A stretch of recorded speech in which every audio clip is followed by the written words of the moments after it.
y a un homme de gauche historique qui a pris la parole aujourd'hui, c'est Dominique Strauss-Kahn, qui appelle à voter à gauche, même en se bouchant le nez. Il rappelle qu'en 2002, il était allé voter Chirac en se bouchant le nez contre l'extrême droite.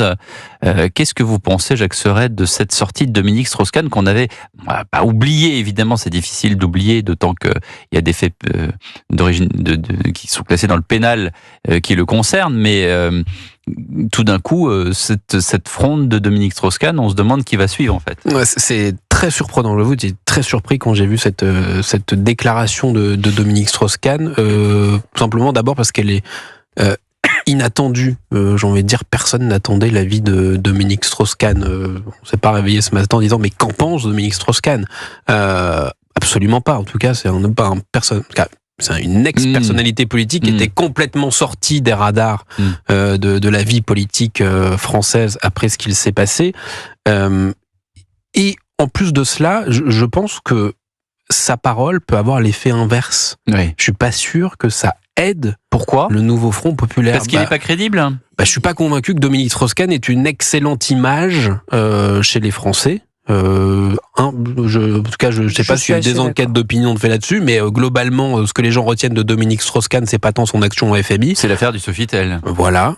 Et donc, son avis sur qui soutenir et qui empêcher d'accéder au pouvoir, je suis pas sûr que ça aide des personnalités comme Sandrine Rousseau, qui était votre invitée tout à l'heure. Lofritel. Et puis même à gauche, Dominique Strauss-Kahn, c'est un Hollande bis. Donc pour justement LFI, cette frange plus radicale, c'est celui qui a permis l'éclatement de la gauche, qui a facilité sa chute ces dernières années. C'est quelqu'un qui épousait les thèses de Terra Nova, donc de ce think tank qui disait qu'il fallait lâcher les classes populaires au profit des minorités, des élites bourgeoises des villes, etc. Donc c'est vrai que c'est bien de rappeler Terra Nova, parce que le dogme, j'allais dire, de Terra Nova, c'est quelque chose de fou furieux, en fait. Et c'est quelque chose qui colle encore à la peau de la gauche. Ouais, et à François Hollande, qui accessoirement à François Hollande, mais même beaucoup repart en campagne. Mais même à beaucoup d'insoumis, si on réfléchit bien, parce que quand même leur électorat, ils savent où aller chercher, ils savent que c'est dans les villes, c'est dans les banlieues à la rigueur, c'est dans des classes. C'est dans des classes intellectuelles pas forcément aisées, mais dans des classes intellectuelles aussi.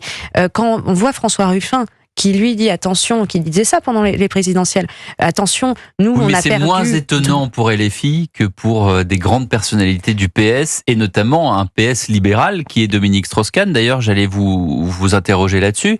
Est-ce que c'est crédible, DSK qui sort du silence pour dire de toute façon il faut se boucher le nez et voter LFI, sachant qu'il a été le patron du FMI, et quand on regarde le programme économique du nouveau Front populaire, pardon, mais il y a bien des économistes. Alors je sais qu'il y a des économistes qui ont bossé sur le programme du nouveau Front populaire, mais enfin il y a quand même une immense majorité d'économistes aujourd'hui en France et dans le monde qui disent ça tient pas la route et ça va conduire à la faillite. Mais c'est pour ça que c'est totalement incompréhensible cette prise de parole de Dominique Strauss-Kahn et cette prise de position. On aurait pu davantage s'attendre de sa part à un nini, ni insoumis, alors ça, ni RN. Du coup, c'est Renaissance. C'est plutôt la position à venir du côté de Renaissance. Alors après, ce serait en circonscription. Vous pouvez voter pour des socialistes, des écologistes et des communistes, même s'ils font partie de cette alliance, mais pas les insoumis.